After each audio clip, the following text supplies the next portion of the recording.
Welcome to For the Long Run, the podcast exploring the why behind what keeps runners running long, strong, and motivated. I'm your host, Jonathan Levitt. I've been running for a few years now and have the privilege of meeting many incredible runners on my travels all across the country. This podcast is intended to share those amazing conversations. And welcome back. I have another super special episode today with David Roche. David, thanks for joining. Super special episode. This is exciting. An after-school special of the podcast. So you are the first three-peat here, and so we're giving the people what they want. The episodes we've done together have been some of the most popular ones. So I believe this is episode 69. So oh my gosh, so much here. There's a clamoring for redundancy when it comes to what I have to say, I'm sure. But to have me on as episode 69 is one of the greater honors of my life. So I appreciate it. Nice. So what are we talking about today? I don't know, man. I first want to just start by saying how amazing it has been to see your journey through a setback. And I don't know, I think that's a good place to start, is just to talk about like how you've been feeling with your shin. You're coming back to full health, but there's still those ups and downs. I mean, I'd love to hear where your brain is right now. Yeah. So last year was the best year I ever had from a running standpoint, both quantitatively and qualitatively. I loved it more than I ever have in the past, and my races were faster than they've ever been and longer than they've ever been. And then we hit sort of this speed bump, and it was cool though, because in the moment I was acknowledging that like these are the good times, and this is the high, and the high lasted almost a full year, which it almost never does. So that culminated, or that peaked, I guess, with the Grand Canyon in October, and then a bit of a DNF in San Francisco for my strikeout, or 0 for 3 at North Face, California, which was then canceled. So if I can't finish it, nobody can. So then as you mentioned, the shin decided that it wasn't happy, or both shins decided they weren't happy. And so that was the biggest injury I've ever had. We took 6 weeks off. It was hard, but how I got through it was I focused on the Olympic trials. Yeah. We had an event at the Olympic trials, and I made that my race, and I put tons of focus on preparing this party and preparing activation through Inside Tracker and working with Goo and Rabbit with us as well. And it really kept me distracted. Like, I don't know how I would have done this any other way. I don't know, back up a couple of years, like taking 6 weeks off after the best running I've ever had. Like, I don't know how I would have handled that.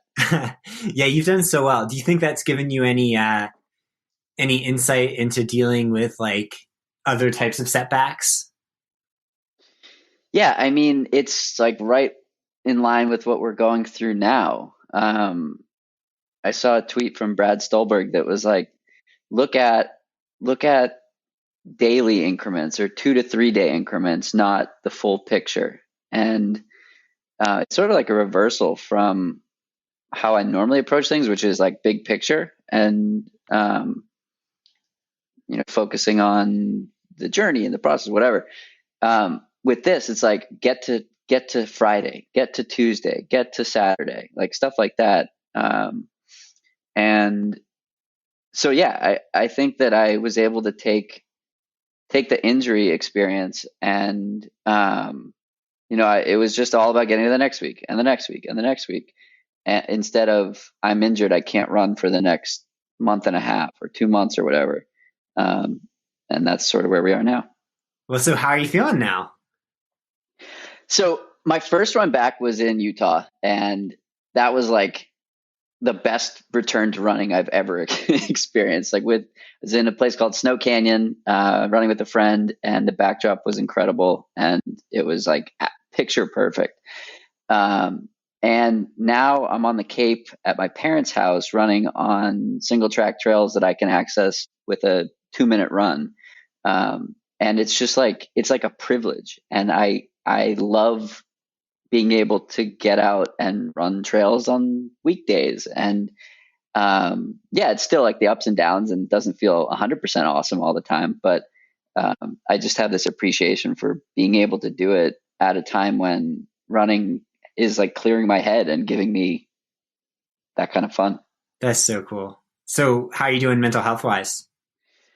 Um, I was struggling hard for a while, specifically at the beginning of this. I didn't see anybody for 2 weeks, and I mean that in person. And Yeah. I was living by myself, totally isolated. I wasn't going to the supermarket even, um, and I did like almost 15 or 20 podcasts just to like stay busy and like stay connected to people. Um, and but it was hard because we were still in that unknown phase of like, what is happening? How long is this going to be happening? There's so much unknown. And it was just like a loss of control.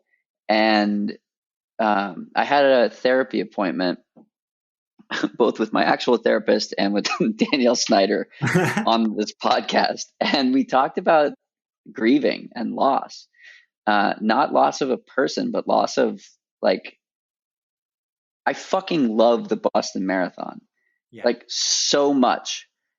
And it's my favorite week of the year. And it's on Monday. And I've been getting texts and messages from people. Oh, we were supposed to be running together tomorrow. Oh, my flight was supposed to be today. And it's like, it's so hard Yeah. because like that's been my jam for the last 4 years. Like I love it so much. Last year I ran 15 miles on the marathon course and did a video preview so that other people could see it. Like that that's how much I love this weekend. And it's just like seeing people from all over, and it's just like it brings the best people to Boston. And Is it's like now a tough time. Like this week, we're recording this on Friday, April 17th, something like that. Uh, yeah, so is right now tough? yeah, it is. I mean, we're seeing all of these, throwback photos and people posting their triumphs in the rain, um, and the throwbacks to 2013, and it's good and bad. Like the Boston Marathon made me a runner, and I have a connection to this city and this time in the city that is hard to it's hard to get anywhere else. It's like maybe it'll happen in September. I doubt it, but even still, like it, for me, it represents summer. And I can't remember if I had this conversation with Danielle or with my therapist, but either way, I think it was Danielle. So we were talking about, and whoever it was asked like, why is it so important that it happens in the spring, or why is the spring um, important? And it's I feel like it's like the gateway to the summer, the gateway to being outside, and the gateway to going to beer gardens with friends, and doing all of these fun things that I love to do, and just like brings me life and joy and happiness. That's just like we can't do any of that. Are you like feeling excitement for the future, or is this kind of just a get through it day to day moment right now?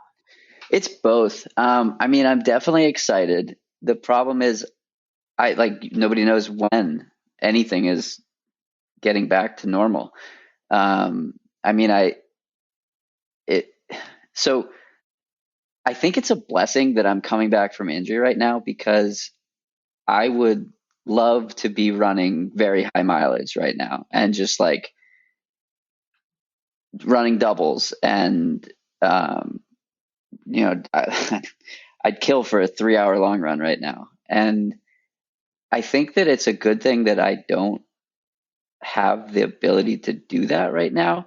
Oh, you probably wouldn't let me, or you probably would have scaled me back, um, because of like how stressful everything is. And like I'm managing on 20 miles a week, and um, you know things are like I can tell that I'm feeling it, not physically but mentally. And um, yeah, so it's a mix of like get through it, and also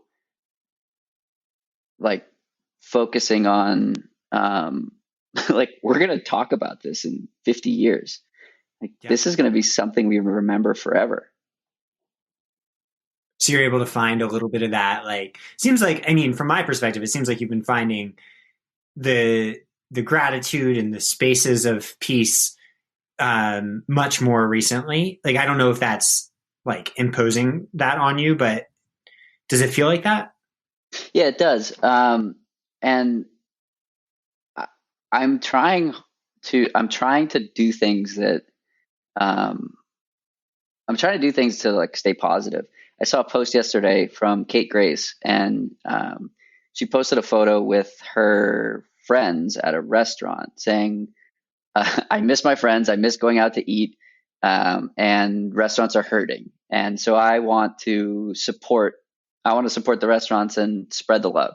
So she said, tag a friend who could use a little extra right now, and I'll buy gift cards. And so I did the same thing. And it's like I'm in a place where I can do that, and it's fun to be able to like bring that kind of excitement. Like reading through some of the comments on that post, like people are so thankful for their friends who are frontline workers, and it's just like every comment brings a smile to three people's faces. So it's stuff like that. I mean, on Monday I'm going to do a giveaway with Brooks, and their whole thing is run happy, and it's all about being happy. And this is a day when people are sad, so let's do things that are happy and give away some shoes, stuff like that. It's like I'm trying to spread that kind of joy and happiness and whatnot, um, because other people need it, but I need it too. Yeah. No, I love that. And I actually think like, since this is a podcast recording and not just us talking, that's a lesson I think, given constraints of brain chemistry, a lot of us can practice. And I see that like a lot of people, are saying we need to, lift others up and stuff. And then on the trails and on the roads, people like there are some people out there that are being somewhat mean. Um, so like now is a great time to truly like try to practice as hard as you can, like being kind and loving, even to people that might not necessarily be doing everything like exactly as an epidemiologist and a therapist recommend, Um, like, I don't know. I think that one place where we can all really make a difference, at least in the running community, is like it does not do us any good to yell at someone on the trails. Yeah. Like they're not going to change their behavior whatsoever. It's just going to bring everyone down. So yeah, I think that that's one thing we can all do a little bit in our lives. So like, yeah, with how things are shaping up generally, are you feeling, I mean, spring is still coming, even though there's no Boston Marathon. And are you feeling a little bit like things are opening up somewhat? Yeah, so I came to my parents' house last Saturday, and we had talked at length about that. But the background is I thought about it for about 2 weeks or 3 weeks, maybe actually a month, pretty much the whole isolation time, before I pulled the trigger and came down here. The reason for that was I came back from the West Coast. I was in 4 airports in a week and felt it was irresponsible to go anywhere, and especially see my parents. And then I was hypersensitive around interactions with other people and whatnot. And so I gave it a week at home with no interaction before coming here, and I'm still, not interacting with them. And it's just the strangest thing ever to like be in my parents' house and not be able to like give them a hug. Yeah. Like I haven't touched another human being in over a month, Yeah. and I love I love hugs, but so yeah, I'm in a much better place. I mean, it was bringing me like terrible anxiety to even like go outside and go for a run, and I haven't experienced anxiety before, and I didn't really know what these feelings were. And I talked with a friend, and she like talked me through it. She's like, "Yeah, that's totally normal. Like I experience that often." I was like, "Huh, that's interesting." So um, I'm 10 feet away from a door to get outside, and that's like that's the absolute best, and it has made me so much happier in so many ways. And I can go for a run, I can go for a bike ride, I can go for a walk. My parents live next to a pond. I can go to the pond. There's nobody else around. And so yeah, I'm definitely in a better place now, and especially with spring coming and warmer weather. I mean, it's going to snow today, but might Have you be thought about might be getting? 80. Have I thought about getting a dog? Yeah. So I can't in my current apartment. I can't in my future apartment, but my parents have a dog. Okay. So I'm he, just saying, Max, you are destined to have a very golden retriever sooner rather yeah, than later in your life. So I would just say, if you have to break an apartment lease for the sake of a golden retriever, probably. I'm, it's probably worth it. Yeah, you're right. My coworker, um, just got a lab retriever mix, and it's the cutest thing on the planet. It's 5 weeks old. His name is Maverick, and I can't pay attention to her when when we're having a video chat, when he's in the screen. He's just the cutest. yeah, I think that's a sign. I've always, when they ask about you, that you're like a smart golden retriever come to life, which is the best compliment I can give anyone. So I think this is your destiny, and spring is a great time to think about it. So just going to let that grow into a Percolate. yeah. So how are you? I want to know how is David doing with all of this? I'm good. I think one thing about this virus is it seems like um, it responses are heavily dependent on person and background rather than choice or anything like that. So it's almost like getting lucky based on maybe your the context of things. And so it's not from a like day-to-day standpoint for me, it's not that much different from how I normally live. Right. Like there's some of that like socialization with athletes locally taken away, but I think I'm discovering that I am introverted in this process, which I always knew. And it helps that like I get to live with my best friend Megan and Addie and all that. But one thing I'm seeing in coaching though is that this situation has no analogy. Like almost always when I talk about mental health and stuff, I'm like, well, this is all about bigger questions and things we can work through and learn and grow and all this, stuff. But right now, a global pandemic is not something we need to get good at, like I'm just trying to tell people it's okay to suck at the global pandemic game. Like if that is this is an okay game to suck at. In fact, I would say it probably says more positive things about someone's personality and not be as good as I feel like I am at it. So, yeah, I would say like it's not something to perfect; it's something to get through. Like, whereas when you have a shin injury, I'm like, look, this isn't something to get through. This is something to enjoy and love the process and learn about life. I think a pandemic is something to like try to find the little joy day to day and not worry too much if you end up being a superstar at this by June. I love it. Well, it's been fascinating the way that you've still been able to frame it. So for context, today I had to go into the office and remove some personal belongings, just for logistical reasons. I got my standing desk, I got my this and that. Um, and you said Adventure time with 5 exclamation points. We'll fact check that. Let's view the trip back like an anthropologist exploring changing times.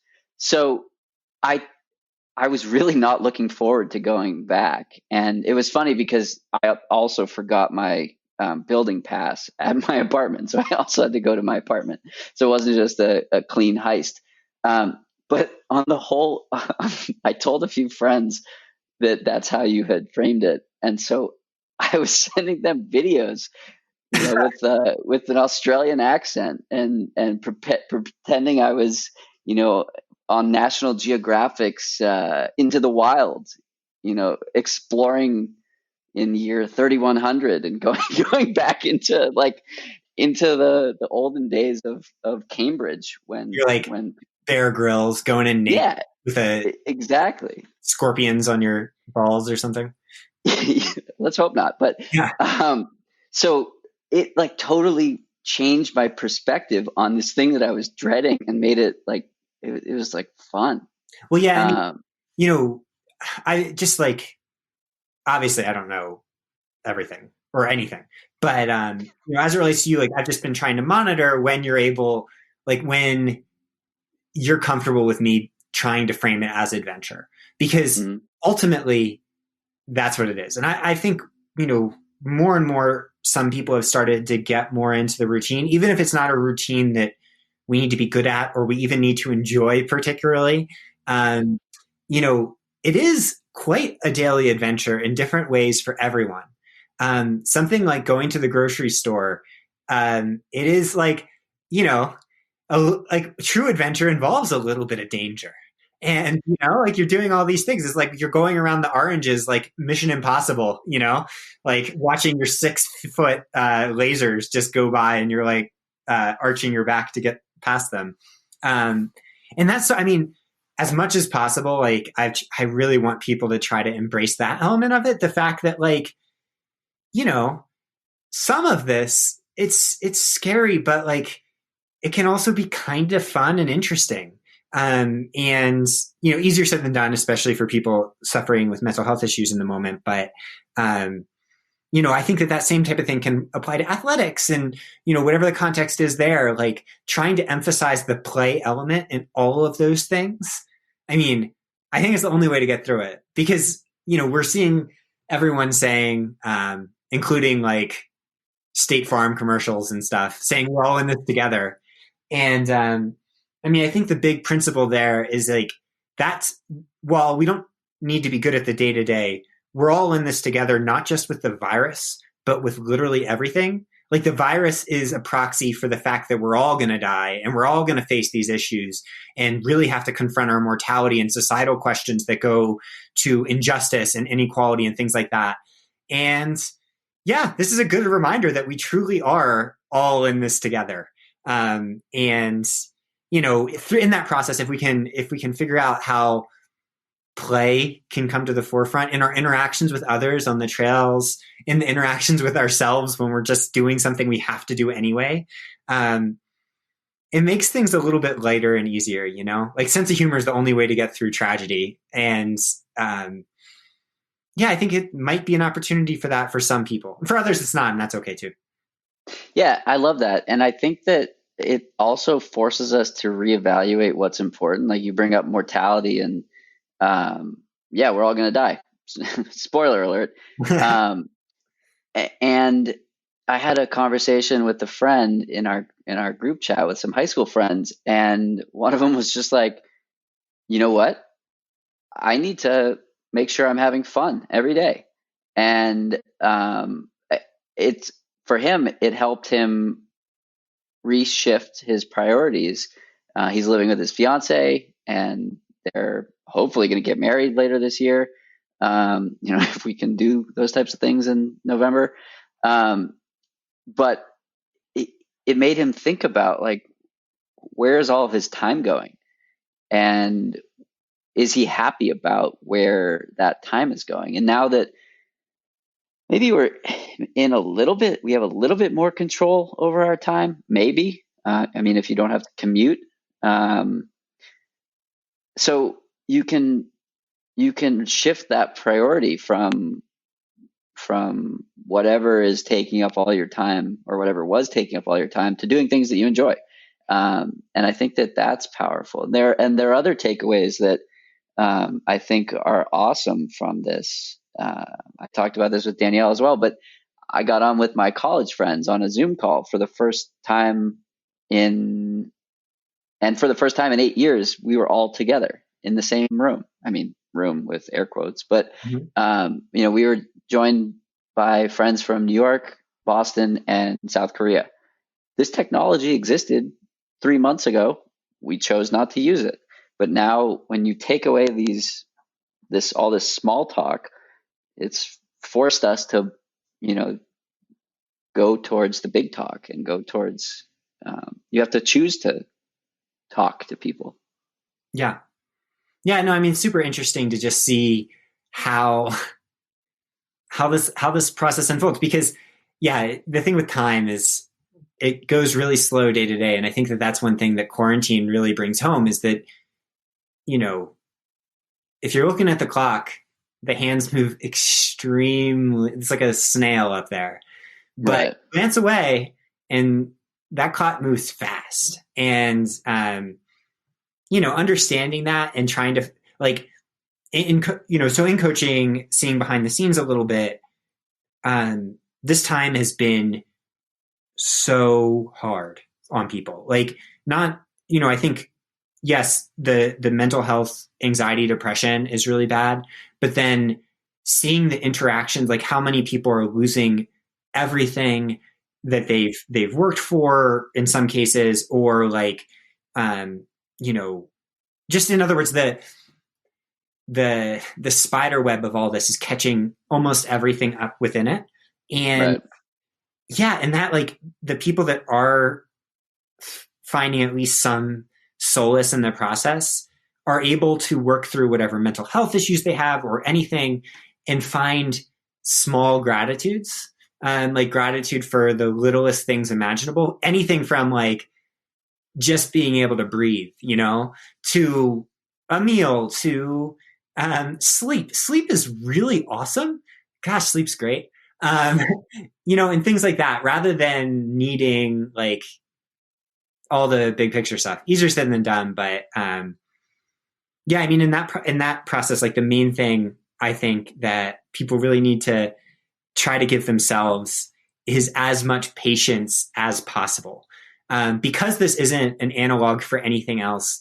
Like you never, like none of us know how we're going to respond day to day to seemingly innocuous things or really bad things, and that also goes to the people around us. Like we've seen tons of relationship issues, and that makes sense because it's all this different context. And it's like, even then, try to give those people as much patience and give your friends that don't want to do Zoom talks with you patience. And the friends that want to be on Zoom talks with you every single second patience, because um, yeah, it's just like, this is a weird moment for sure.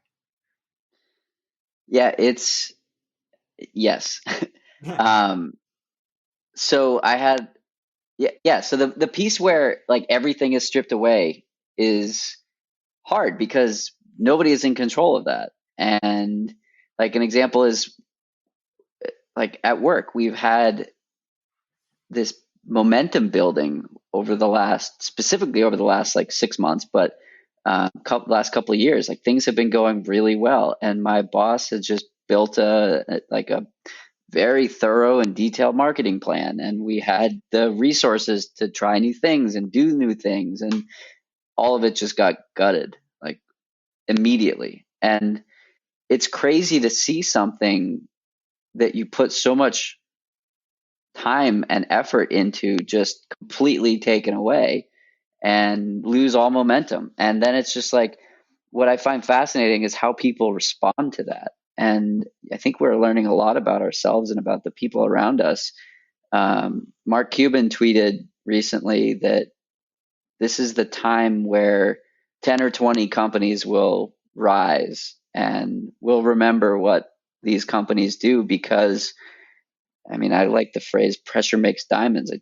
I say it all the time.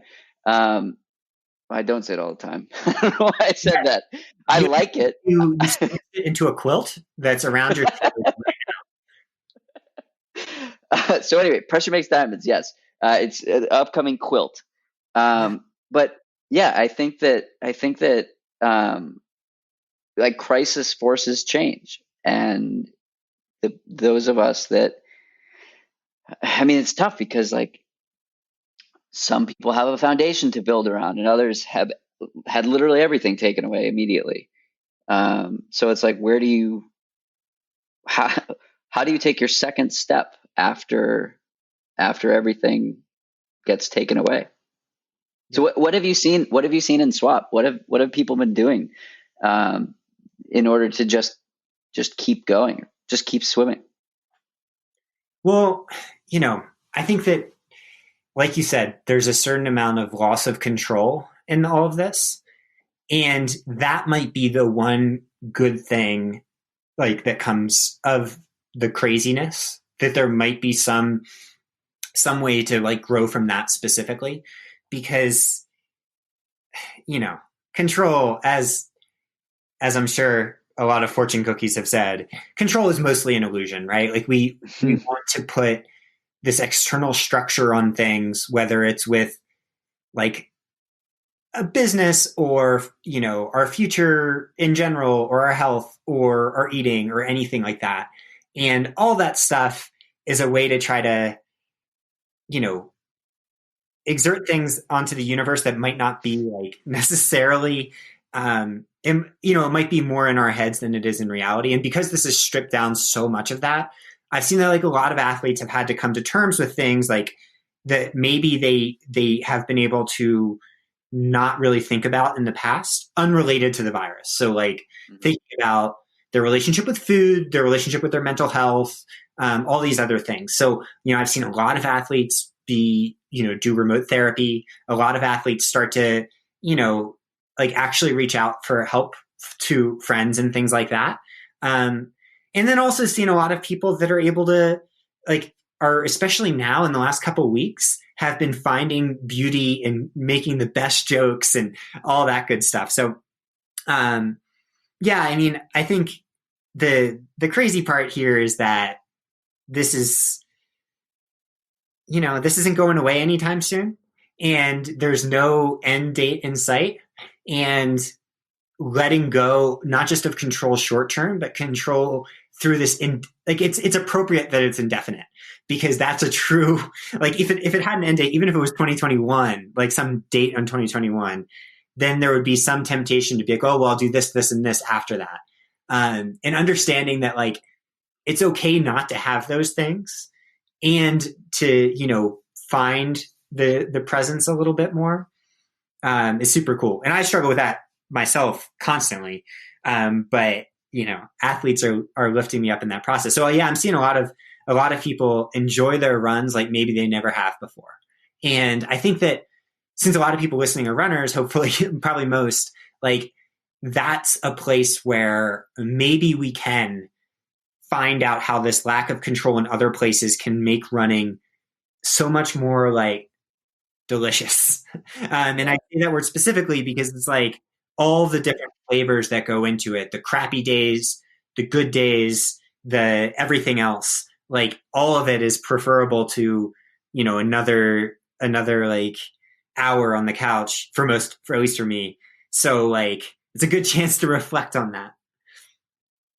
Yeah. So one thing that I'm curious about. So there are a lot of elites and pros within Swap, and I know that you approach everyone as if they were a high performing athlete. But I want to know, for the ones who are professionals, um, how has your training approach changed with them, and what are some takeaways that amateurs that you're not coaching could maybe consider in their own training? Heck yeah, this is the best part. So long-term growth does not care about this pandemic. So while, we need to all pay attention to our individual responses to this time, our stress levels, things like that. If you find yourself with the context to build, then this is an amazing time. Like, Yep. I think that I've seen mixed things online from people being like, oh, you shouldn't do certain things. I'm like, man, the horizon is so far away right now. Right. And that is so exciting and motivating because you have to keep making those steps to get anywhere close to where that horizon actually is. So, I always like to talk about the 3 to 5 year time horizon, anyway. So with pros, that's what it all is, but with everyone. And, that relates to how the body actually adapts over time, how aerobic growth works, how the feedback cycles get going with running economy, and then even cool things like epigenetics, like how your genetic expression changes based on environment. All of these things interact, and a training cycle is a convenient way for our brains to distill that process. But a training cycle itself is just a brick in the wall. It's not just the days that are bricks, it's the cycles that are bricks. And so this brick right now, this cycle, might be a really big one for a pro where they're building up. I have a ton of people on the team. It's like we're training normally. We're just trying not to do the huge breakdown, long run type stresses. Or it might be a really small brick where you're focusing on coming back from injury or something like that. But either way, this is an opportunity to, take a leap forward, even if that leap forward is from, taking a slight step back right now so you can make that leap in the future. So as it relates to like specific training, I think right now, I want everyone, now is the time when big dreams are put to the test. And like, I want people dreaming so big and trying to believe through the hard parts, because that's when the really interesting stuff starts to happen in physical growth as it relates for running. So if people are listening and you're not running right now, that's great. But I do think that not running part should also be considered a brick that you're putting in there. You're preparing yourself for that future. I love that. So I had a 2-year period where I didn't race, and that fed into last year. And I honestly think that that's part of the reason that I had such a good year last year. Because there was no, like, the last marathon I raced before the one I did it last spring was Boston 2017. So I went April 2017 through May of 2019 without any serious races. I mean, there were 5Ks and 10Ks, but you recover from those quickly.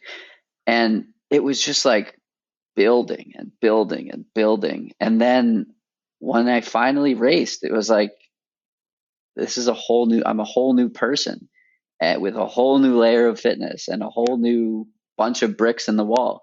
And that's what I'm excited about right now. Like, I wasn't planning to race in the spring, coming back from injury, and now I don't have to make that decision.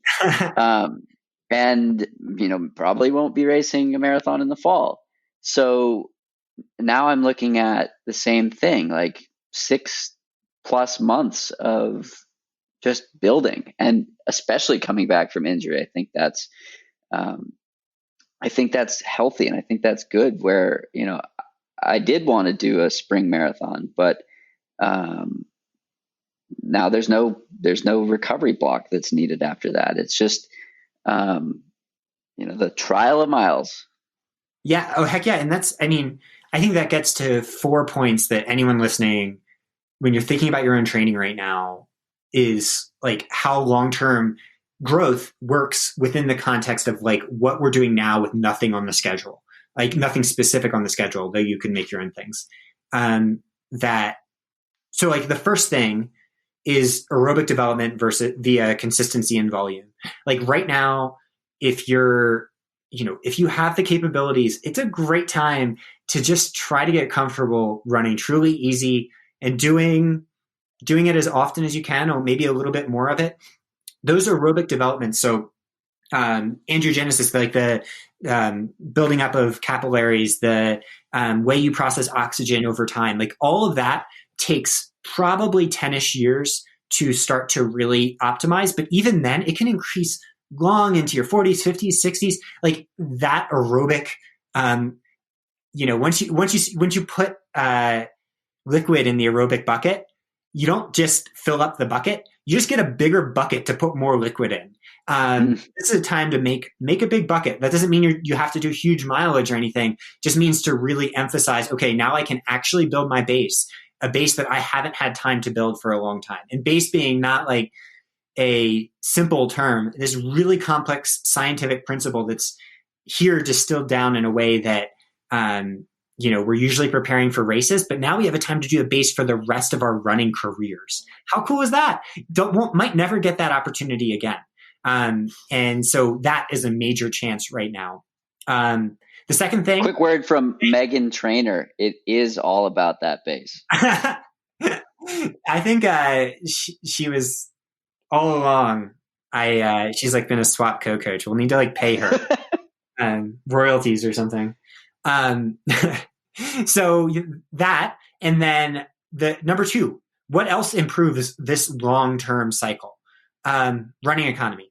So lots of studies out there, but basically every study, if you take a very highly trained 20-year-old athlete, their VO2 max will reach a peak right around then. As crazy as that sounds, oxygen processing capacity probably peaks right like when we're like before a lot of us even started running, like our absolute potential with that. But athletes can get way, way faster and more efficient even as VO2 max might start to plateau. What's happening there? Their running economy improves just these huge leaps and bounds, even as the amount of oxygen it takes starts to decrease immensely. And that's super cool. And so the way that works, we've seen, is just balanced training, but we really like people to do plenty of strides and, make sure that they are their fastest self throughout a training cycle. By fastest self, not necessarily the highest speed you can go, but like you're able to hit high outputs relatively smoothly. And so, yeah, if you're listening to this and you're a little overwhelmed right now, you can stop right here, because lots of easy running and developing your speed in conjunction with that without necessarily worrying about big workouts or races or these big breakdown stresses, you can set up the next 5 years for yourself where you don't really have to go back to this moment. You can build something that is ready to chase that distant horizon so strongly that you never would have been able to possibly before. So that's kind of where a lot of athletes are on swap right now. And then others are starting to work more towards the third point, which is workouts in moderation. And so this is another great place to practice right now. And I'm rambling on, Jonathan, so cut me off. No, it's awesome. We actually lost the audio connection, or I lost the audio connection, and you just kept talking through it. So I actually couldn't have responded, and you just kept rolling. So well done. Wait, so was it recording or not? Was that just it was recording. Oh man, I see. That's the thing. I learned I can literally talk to a wall. Well, maybe for a moment there, you were. Maybe that's why I'm doing okay in quarantine. Just give me a wall to talk to, and I'm good. Addie, she hears me. We have deep conversations about life, and she's a very good listener. But ever since she's been a puppy. So yeah, and then what I would say right now, as it relates to workouts specifically, is still a great time to do workouts, but it's a good time to also practice what maybe it's been hard to get the patience to before, which is doing workouts a little bit easier. Most people, like one thing that we notice is that athletes that maybe are like top pros often have this mastered more than like people that are just starting out. Is workouts they're supposed to be uplifting, build up stresses rather than break down stresses. So, if you're doing intervals, actually make them make your tempo run, not a race, but something that just feels smooth and relaxed.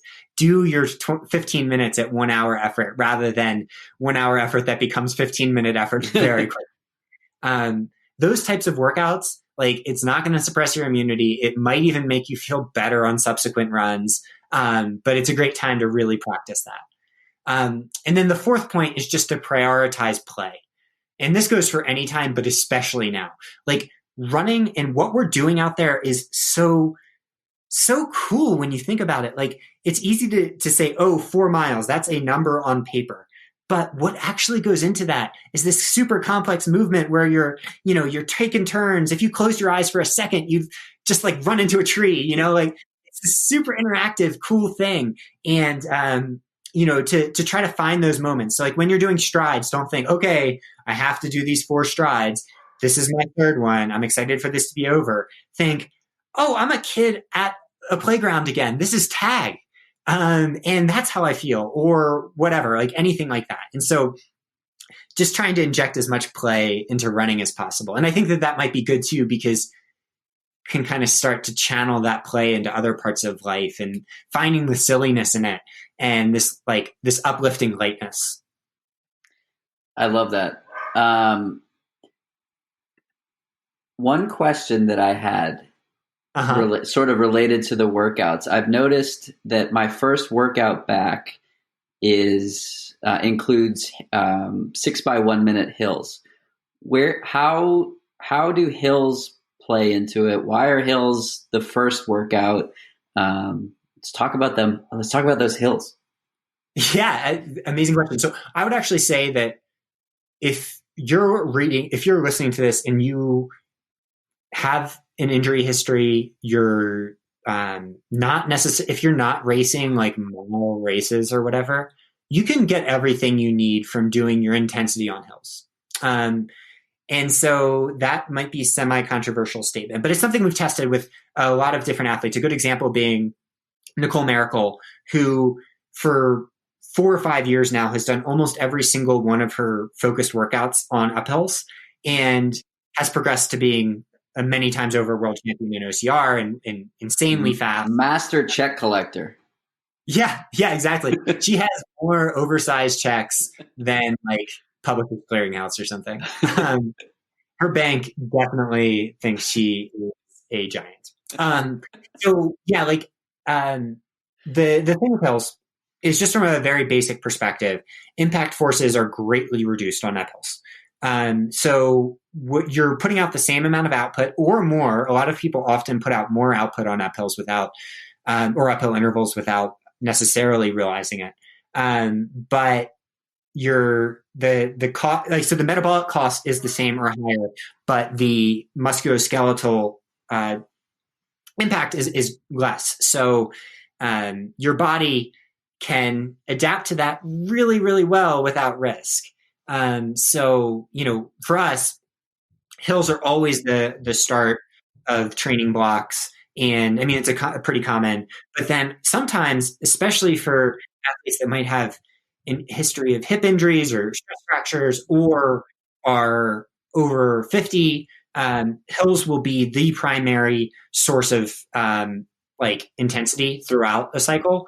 And then strides and shorter intervals are done in just the barest of moderation so that the neuromuscular adaptations are there, which you don't need to do much. So like a prototypical workout for someone like Nicole, who's racing insanely fast and needs to be ready to run sub 5 minute paces, might be, if she does 5x3 minute hills, she might follow that up with 4x1 minute on, 1 minute off on flats, just to get the literal turnover, like the slightly different biomechanics of it. But yeah, I would say, anyone, if you dread workouts, just do fartleks on hills. It's a super easy way to do. And like, I found that people can do that even on days they don't feel awesome. And it often, like, they'll often say after the hills, I felt amazing. Whereas usually if they're doing flat workouts, they won't feel that way. My favorite workout that you've ever had me do was 5x3 minutes with something afterwards, with like tempo or fast strides afterwards. And I did 5 by Heartbreak Hill with the intersection leading up to it included. And then it felt so fun to just like not rip it. I didn't rip it, to just run fast after that. And you just feel so different running fast after running hard uphill. And those workouts were so fun. I would love to do that right now, but you're almost there. And, I think for everyone listening, like the the workouts, I think, and this is one thing. So we're fortunate enough to coach some people that come from, NCAA All-American type programs and things like that. And sometimes giving them the permission to make things into fartlek. Like fartlek means speed play, right? And literally, like the whole idea of workouts, if we're talking about play, like make everything based on like fartlek principles. Like I never want an athlete to be aware of what they did or what they're doing as they're doing it. Like I never want them to be able to look down at their watch and be like, this interval is on pace or not, because that sets up an incentive structure that will lead to like unhappiness in the process eventually, unless they're like it very, very mentally tough in a very unique and incentive driven way. So yeah, make things fartleks, mix it up, and do combo workouts. So what John was just talking about was like, he did 5x3 minute followed by maybe a tempo or something. But instead of just going and doing, okay, I'm going to do 15 by 400 meters or something crazy or something tough like that, do 1, 2, 3, 2, 1 plus 30-second intervals or something like that. Just so, in other words, try to make it so that every workout you do, you cannot fail it. That no workout is a test. It's just a celebration that you're able to do this thing. And what we found is that often that lets people also have really top performance. And then maybe if you're doing really fast marathons or really fast 10Ks on the track, we do like some very specific focus pace work. But, for most of us, we don't need that, and our brains will only get in the way. Yeah, I love it. So I found the comment that you made in the workout that I did 10 days prior to running the Grand Canyon. And I loved it. I loved it so much. The workout was 5x3 minute hills hard with rundown recovery and 3 miles easy mod on tired legs. So I did this on Summit. For those of you that live in Boston, you know that Summit Ave is a monster of a hill. And it was quite literally 3 minutes long from bottom to top. And you wrote 9% is optimized for maximum suffering. But what you wrote before I did the workout was, the goal is to think about the shit you are going through. The goal is to think about the shit while you are going through it and practice gratitude for the shit in the moment rather than looking forward to it being done. So I think that's like supremely relevant to right now, where... Well, I can't believe I said that. It got me through the workout, because I remember being in that workout and having a car drive past me, and I was like, man, if I got hit by that car, it would probably feel better than this than finishing this interval. For people that aren't aware, hard, the designation of hard for SWAP, for our coaching approach, is almost never used. Maybe like once a year, races and a few workouts, maybe 2 workouts a year or something. So to say 3 minute hills hard basically is saying like, make sure your affairs are in order, contact a lawyer for the will, and make this be the worst thing of your life. Yeah, you had, I remember how much you absolutely slayed that workout, and then the slightly up tempo running after was awesome. It was incredible too. Yeah, and like I'm always hesitant to be like, this is a metaphor for right now, but I do think like any time that you're going through struggles, like the mindfulness of the struggle really can be helpful, or at least like can make it like find the community in it or find the love in that process, which is just, yeah. John, what's going through your mind when you're doing a 3 minute hill, and what's going through your mind like at the worst moments of quarantine? Do you think they're similar? I do, because I've fully bought into the roller coaster approach to life, and that these ups and downs are what make it interesting. And in a run, you need that, like, wow, this is brutal in this moment. What a privilege it is that we get to suffer like this. And it could, like, we can choose to stop at any time. And then on the life side, we are in that moment right now, and we can't choose for it to be over. So I think back to, like, I think I've referenced it before on this podcast, but last spring when the life department wasn't going very well, and I just remember being in I think 8x3 minute workout, and it was the sixth rep, and I vividly remember where I was. I was along the Charles River in the really boring stretch between the Mass Pike and my favorite, the BU Bridge, and the pedestrian part of it. And I was like, holy shit, I get to do this right now. It's time to work. And I had, like, just gone through a breakup like 2 weeks prior. And it was, like, so strong in that moment that I was like, I get to suffer for the next 3 minutes, and it's going to be awesome. And so I think that's the parallel. I think it's like, in the running, you can choose to run uphill for 3 minutes hard, and that's pretty much like max capacity. And then you get through it, and it's done, and you can do it again, and you know that you can get through it. And I think we're in a similar place now. Like, we're going to get through it, and everything else in the future will be easier to manage because we'll level up. Yeah.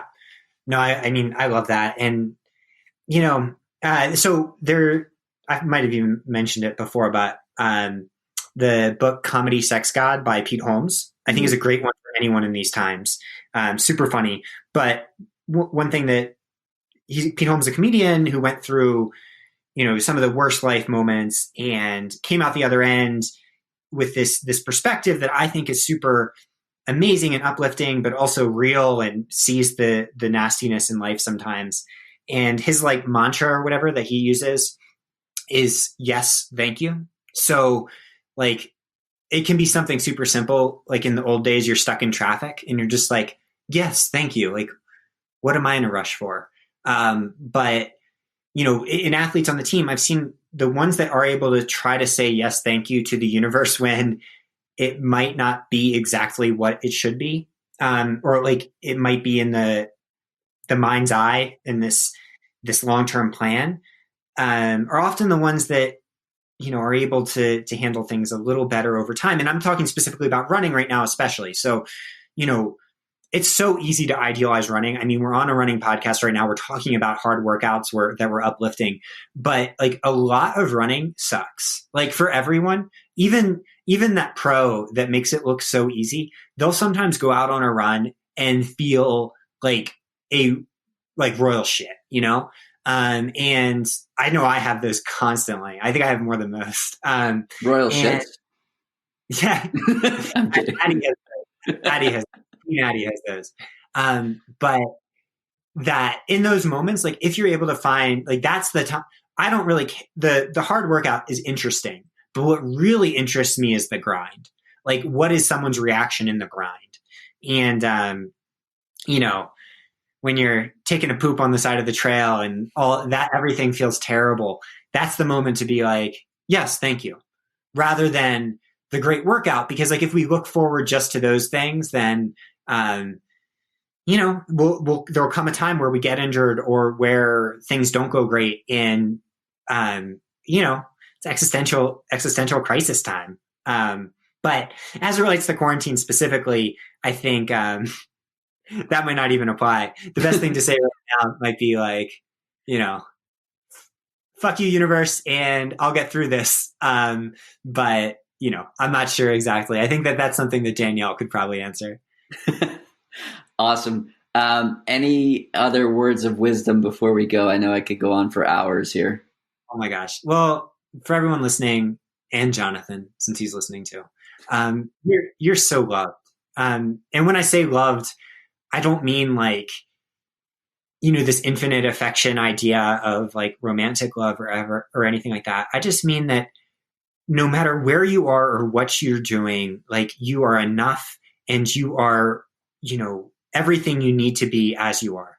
So with that in mind, like, give yourself the grace and the space to deal with things as you need to deal with them. And as it relates to your running, my big request on that is believe. Believe, not because you're the fastest person out there or you're the healthiest or you're the hardest worker or anything like that. Believe because you're enough as you are and you freaking got this. So yeah, let's freaking go with it. Go for it with love, because that's what we all are. That's what it is. So, yeah, that was rambling. I clearly have been having a little bit too much CBD during this quarantine. Yeah, that's my message. I caught my grandma after she took a gummy the other day. Talk about. Oh my God. Anyways, David, thank you so much. This was amazing. And what a way to lead into the weekend. For those of you who would like to follow David, I highly recommend it. It's actually his dog, he and Megan's dog, that manages his Instagram presence. Great on Twitter as well. And you can follow his adventures there, and I'll leave some links in the show notes, as they say. Thanks so much for tuning in and leaving such incredible feedback over the last couple of weeks. I really appreciate it. You're awesome. Awesome. Thanks, David. That's it for today's episode. Like many long runs, it's sad when it has to end. I hope you join in next week on For the Long Run. And in the meantime, happy trails. If you've enjoyed this episode, it would mean a lot to me if you shared it so that others can find it and enjoy it too.